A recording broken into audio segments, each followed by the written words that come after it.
All right, let's get right into it. If you're looking at a giant exam syllabus and just feeling that pressure, well, you've come to the right place. Today, we're going to crack open a tool that's designed to turn all that stress into a super effective study plan.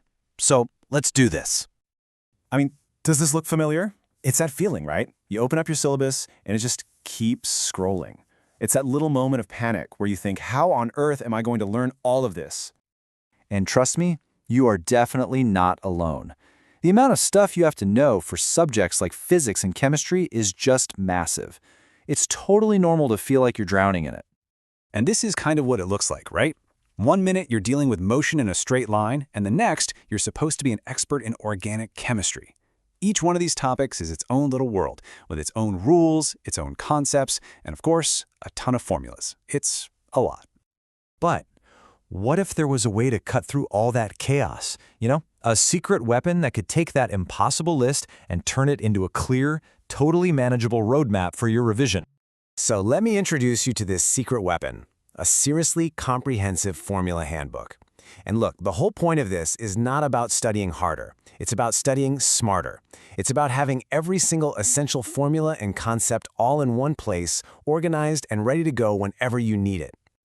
And this is where you can really see the power of just getting organized. The handbook gives you this bird's eye view, breaking down that huge syllabus. You've got all your physics topics here, from gravitation all the way to nuclei.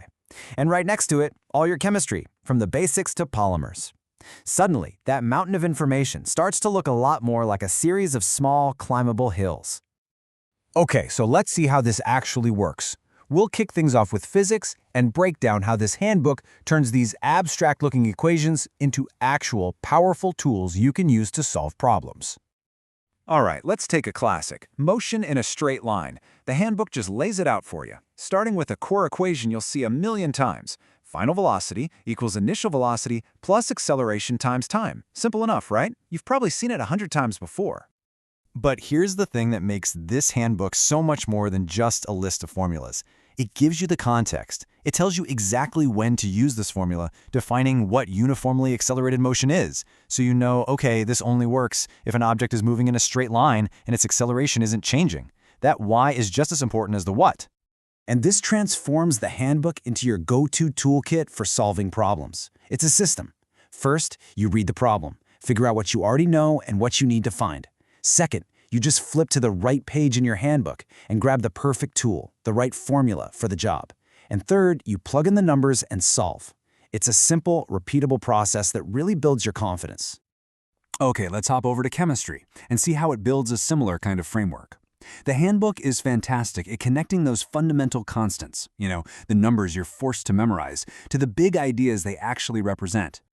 Take this number. I'm sure you've seen it 1,000 times. 6.022 times 10 to the 23rd. It's one of the most important numbers in all of chemistry. But what is it really? What does it mean? Well, the handbook tells you right away. This is Avogadro's number, and you can think of it like a bridge between two different worlds. You've got the tiny, invisible world of single atoms and molecules, and then you have the world we live in, with grams and liters we can actually measure. This number is what connects them. It tells you exactly how many little particles are in 1 mole of, well, anything. And it doesn't just stop there. The handbook shows you how this number connects to everything else. Like when you're trying to figure out the molarity of a solution, that formula needs the number of moles. And how do you find that? Well, Avogadro's number is the key. It's that foundational piece that makes all the other calculations even possible. Okay, so you've got this incredible tool, but a tool is only useful if you know how to use it, right? So let's talk strategy. How do you actually integrate this handbook into your daily routine to really master your revision? Here's a super practical 5-step plan. Step 1. Before you dive in, just scan the index. Get a mental map of the chapter. Step 2. Pick one topic. Just one. Don't try to boil the ocean. Step 3. Find the key formulas for that topic and really master them. Step 4.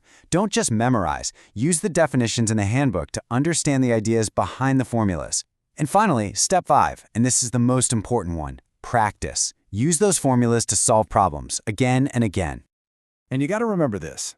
This thing, it's so much more than a list of equations. It's more like a map, a guide that shows you the pathways through all the complex stuff, leading you straight to understanding. So that really leaves us with one final question. You can look at this handbook in 2 different ways.